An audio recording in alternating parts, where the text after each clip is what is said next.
பொதுவாக பார்த்தீங்கன்னா நமக்கு எந்த ஒரு உதவியும் செய்ய முடியாதவங்கள நம்ம பெருசாக கவனிக்க மாட்டோம். ஒரு கூட்டம் இருக்கிற இப்படிப்பட்ட ஒரு ரூமுக்கு, ஒரு கூட்டம் இருக்கிற ரூமுக்கு யாராவது வந்தாங்கன்னா பொதுவாக உலகத்தில் எப்படி நினைப்பாங்க, ஸ்கேன் பண்ணுவாங்க ரூமை, அந்த ரூமை அப்படியே பிரிச்சுருவாங்க. இந்த ஆளுங்க வந்து நமக்கு நாளைக்கு உதவியாக இருக்கலாம், இவங்கனால நமக்கு எந்த பிரயோஜனமும் கிடையாது, விட்டுத்தள்ள அவங்கள, அவங்கள்ட்ட நேரம் செலவழிச்சா வீணாயிடும். ஆகவே இந்த ஆளுங்களை கவனிப்போம், அவங்களோட நல்லா பழகுவோம். அப்படின்னா உலகத்தாருடைய அப்ரோச் இல்லையா?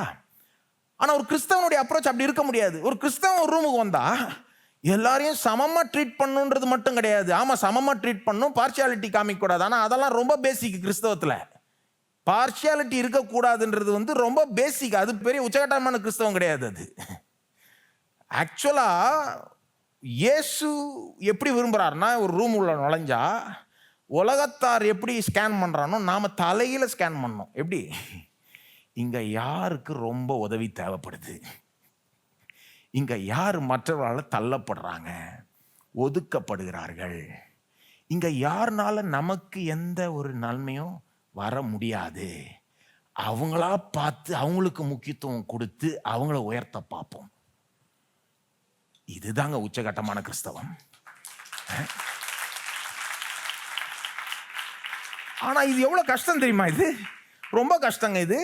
ஏன்னா நமக்கு உதவி செய்ய முடியாதவங்களுக்கு நம்ம பெருசாக கவனிக்க மாட்டோம். அது நேச்சர், ஹியூமன் நேச்சர் தான் அது.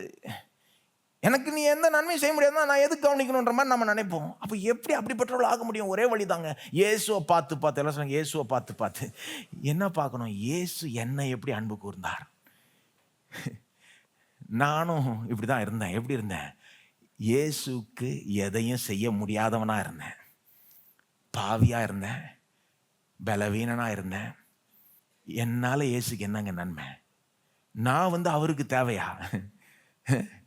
ரோமர் 5:5-8 வாசித்தீங்கன்னா சொல்லுது, நாம பாவிகளா இருக்கையில் கிறிஸ்து நமக்காக மரித்தார், அக்கிரமக்காரர்களுக்காக மரித்தார், தேவனுக்கு சத்துருக்களா இருக்கிறவர்களுக்காக மரித்தார், பலவீனமா இருக்கிறவர்களுக்காக மரித்தார். நாம we had nothing to offer him. நான் வந்து அவர்கிட்ட எதையும் கொடுக்க முடியாத ஒரு நிலையில இருக்கிறப்போ எனக்காக அவர் வந்து உயிரையே கொடுத்தார். அவர் வேணும்னா என்னை கண்டுக்காம விட்டு போயிட்டே இருந்திருக்கலாம். ஏன்னா நான் அவருக்கு தேவையில்லைங்க, அவர் கடவுளுங்க, அவர் எனக்கு தேவை. ஆனால் நான் அவருக்கு தேவைன்னு கிடையாது. ஆனாலும் வந்து எனக்காக உயிரையே கொடுத்து ரத்தம் சிந்தி இந்த அளவுக்கு கீழே போய் என்னை அது மட்டும் இல்லை, அதுக்கப்புறம் என்னை ரட்சித்து பாவங்களார கழுவி நீதிமான ஆக்கி என்னை பிள்ளையா ஏற்றுக்கொண்டு குடும்பத்தில் சேர்த்து என்னை என்றென்றைக்கும் அன்பு கூறுறாரே, எதுவுமே என்னுடைய அன்பிலிருந்து உன்னை பிரிக்க மாட்டாதுன்னு சொல்லுகிறாரே, இவ்வளோ செய்கிறாரே. அதை பார்த்து பார்த்து அதை பார்க்க என்ன தரமாயிடும்? உங்கள் உள்ளம் தொடப்படும். உங்கள் உள்ளம் தொடப்பட்டு நீங்கள் வேறு விதமாக சிந்திக்க ஆரம்பிங்க, வேறு விதமாக பார்க்க ஆரம்பிங்க. ரூம் உள்ள நுழைஞ்சா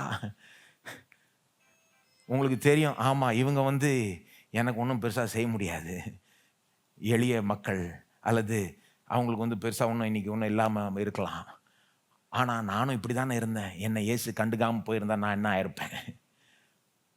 என்னை இயேசு அன்பு கூர்ந்தார், ஆகவே நான் இவங்களை போய் அன்பு கூறுறேன். அவங்கள்ட்ட இருந்து ஏதோ எனக்கு கிடைக்கும்ன்றதுனால அன்பு கூறல, இயேசு என்ன அன்பு கூர்ந்ததுனால நான் அவங்கள போய் அன்பு கூறுறேன். இயேசுவை பார்த்து பார்த்து, எல்லாம் சொன்னாங்க இயேசுவை பார்த்து பார்த்து.